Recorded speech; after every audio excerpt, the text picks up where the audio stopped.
18 seconds of countdown. Combat over the Red Sea.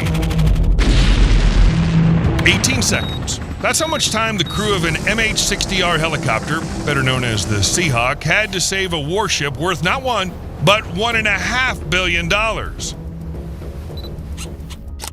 Yemen, morning, 28 miles off the coast. The Seahawk, call sign Romeo, was conducting a routine patrol. Visibility was poor, the sun reflecting off the water, the radar silent, nothing unusual, just another day.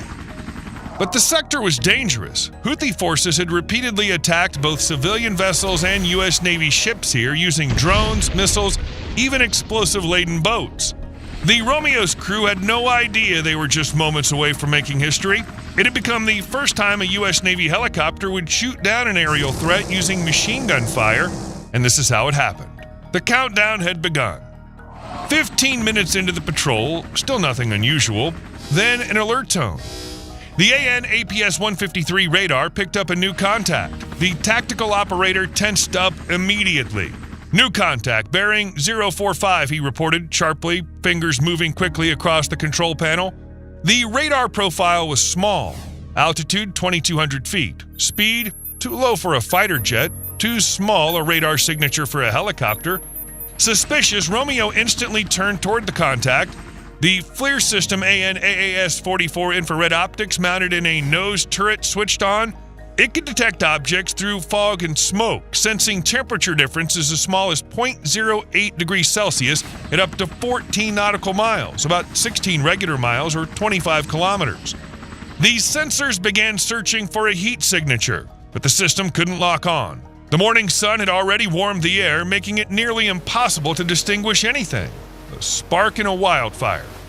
The crew stared at the screens in silence, only the sound of the rotor and a faint hiss from the headsets. The pilot adjusted altitude to give the sensors a better angle. There, a faint thermal trace, just a ghostly glow above the horizon. Vampire! Vampire! Vampire! The urgent call went out over the radio, Navy code for an inbound aerial threat, likely a drone.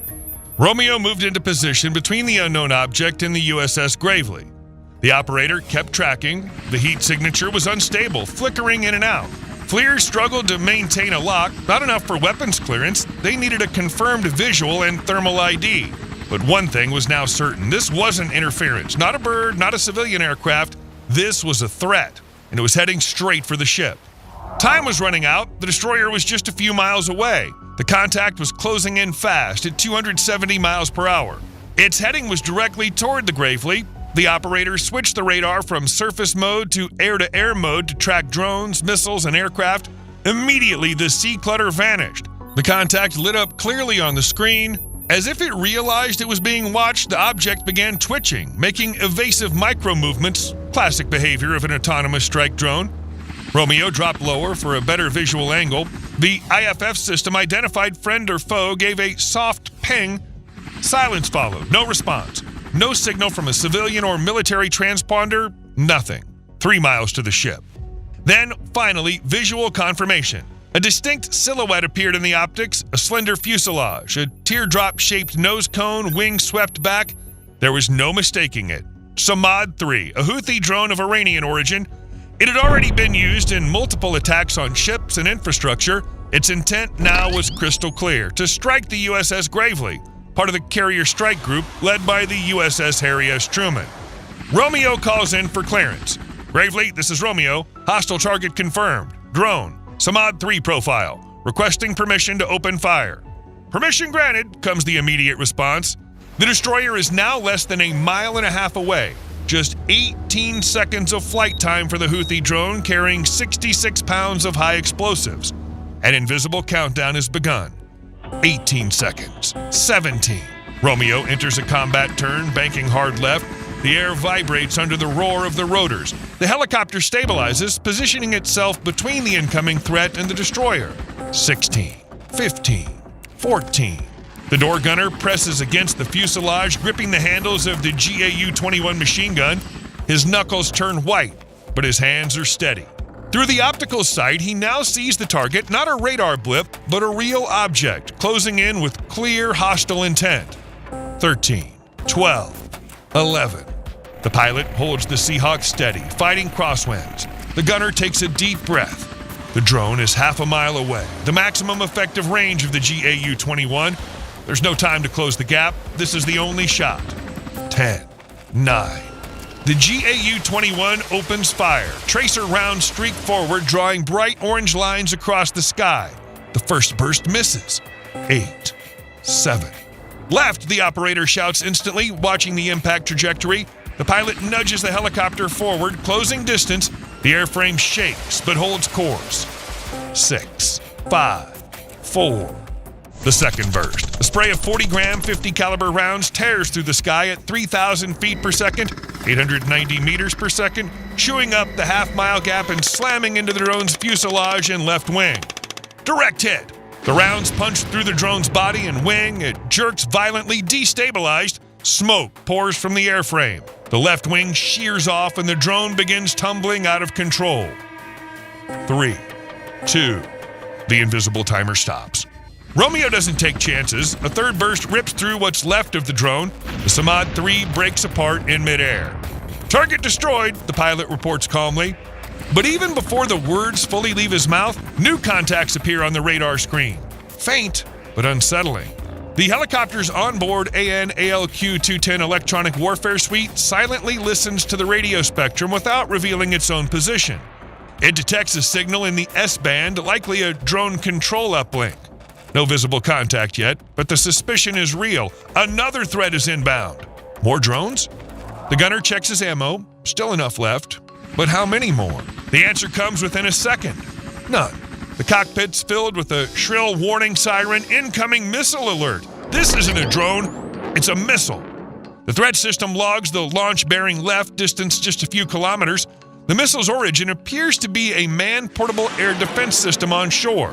Closing speed, Mach 2.2. That's 2,500 feet per second. Time to impact under 8 seconds. The pilot reacts instantly. A sharp turn to the right. The Seahawk drops altitude fast, forcing the missile to adjust its targeting angle. Inertia slams the crew into their seats. The airframe rattles under the strain. The co-pilot slams a button on the panel. The AL-47 countermeasure system responds instantly. Flares burst from the sides of the helicopter. 6, 7, 8 blinding fireballs trail behind. Each burns at over 2,000 degrees Celsius, dozens of times hotter than the helicopter's exhaust. And the missile, traveling at twice the speed of sound, is closing in. One more moment and the Houthi missile sharply veers off course, locking onto one of the flares. A flash of light, an explosion. The shockwave jolts the helicopter. The flare is gone, but the Seahawk is still flying. But the Houthis weren't finished. The radar picked up a small surface contact near the suspected launch point, most likely a boat used as a mobile launch platform. The data was immediately relayed to the USS Gravely, while Romeo increased its distance, staying within visual range, but now beyond the reach of shoulder-fired missiles. This time, American firepower prevailed. Victory? Yes. But it leaves behind a bitter aftertaste, because it's crystal clear that tomorrow, or even within the next hour, the Houthis could strike again. Not with a single drone, but with several. Or with missiles, or both at the same time. That's why the real threat isn't the drone. It's not even the missile. The real threat is the strategy itself. A war of attrition. The Houthis are using cheap weapons, improvised drones, explosive boats, man-portable rockets. Lined up against them are billions of dollars worth of warships, helicopters, air defense systems, and satellites.